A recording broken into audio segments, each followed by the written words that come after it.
Hello दोस्तों, कैसे हैं आप। दोस्तों, जैसा कि आप सबको अपने अपने बैंक से न्यू अपडेट्स मिल गए होंगे कि 1 जनवरी 2022 से आप जो भी कार्ड से अपना पेमेंट करते थे, कार्ड की इन्फॉर्मेशन एंटर करके वो प्रॉपर तरीके से 1 जनवरी के बाद बंद कर दिया जाएगा। जी हाँ दोस्तों, 1 जनवरी 2022 के बाद ये पुराना वाला सिस्टम कंप्लीट बंद कर दिया जाएगा और इसकी जगह एक न्यू सिस्टम लाया जाएगा जिसको टोकनाइज सिस्टम कहते हैं। तो अगर आप भी जानना चाहते हैं क्या है ये टोकनाइज सिस्टम, कैसे ये काम करता है, तो बने रहिए मेरे साथ वीडियो में एंड तक। Welcome to my YouTube channel think any. मैं हूं गुरप्रीत। चलिए दोस्तों, वीडियो स्टार्ट करते हैं।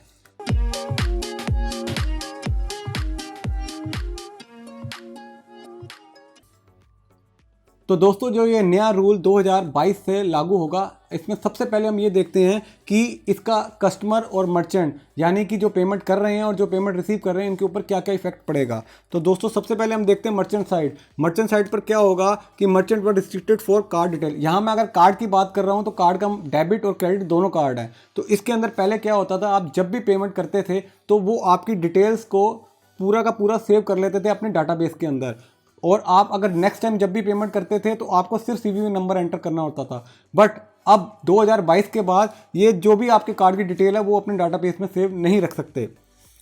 और सेकंड, अगर मर्चेंट को अगर पेमेंट लेनी है तो उसको इनक्रिप्टेड टोकन के थ्रू पेमेंट लेना होगा।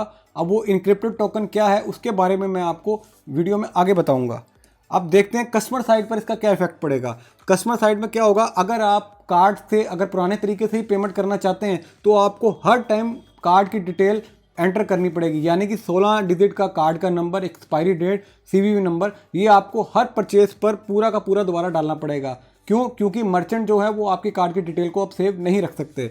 और सेकंड है कि वो टोकनाइज सिस्टम से पेमेंट कर सकते हैं। तो ये टोकनाइज सिस्टम क्या है ये मैं वीडियो में आपको आगे बताता हूँ।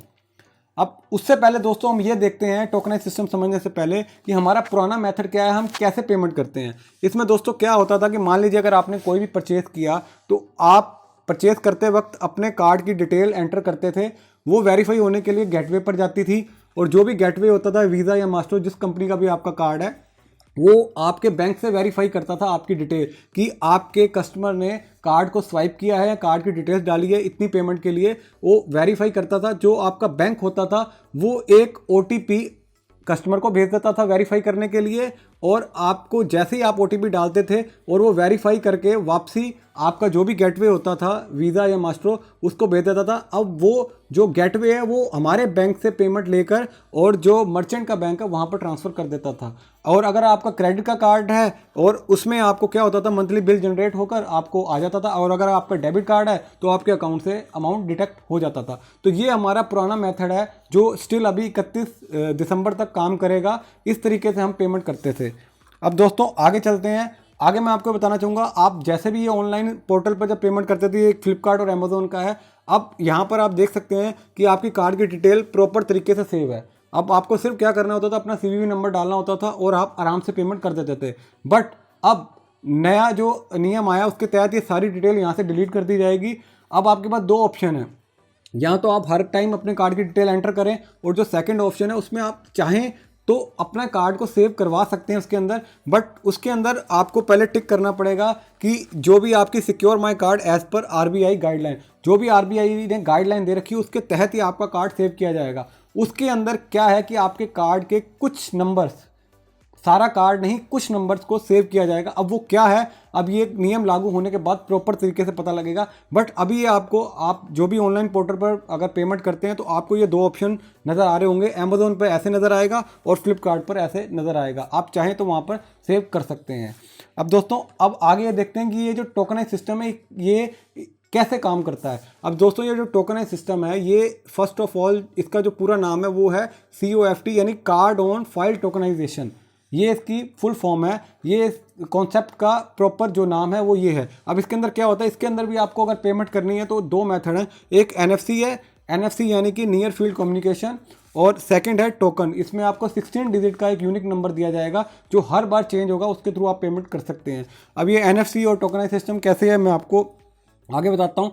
आजकल जितने भी मोबाइल हैंडसेट आ रहे हैं वो NFC एनेबल आ रहे हैं, यानी कि इसमें एक चिप लगी होती है, जैसे आप ब्लूटूथ और वाईफाई यूज़ करते हैं ऐसे ये NFC एनेबल हैंडसेट होते हैं। अब इसके अंदर जो भी आपका टोकन आता है, मान लीजिए आपको बैंक ने से आपने जो भी टोकन परचेज करने के लिए मंगवाया, वो टोकन इस टाइप का 16 डिजिट का अल्फा न्यूमेरिकल नंबर होगा।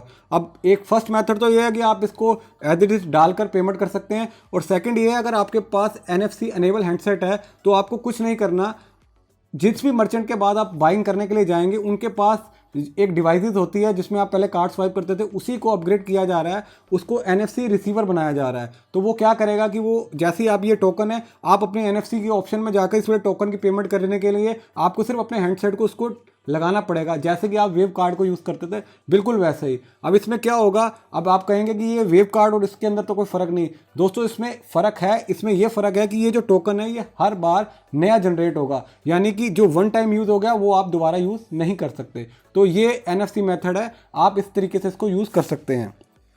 अब दोस्तों आगे अब ये देखते हैं कि ये टोकनाइज सिस्टम वर्क कैसे करेगा, तो ये समझना बहुत ज़रूरी है। इसमें दोस्तों क्या होगा कि अब सरकार ने क्या किया है कि एक टोकन सर्विस प्रोवाइडर को बनाया गया है। अब ये एक तरह का एक पोर्टल बनाया गया है जो सर बैंक से कम्युनिकेट करेगा।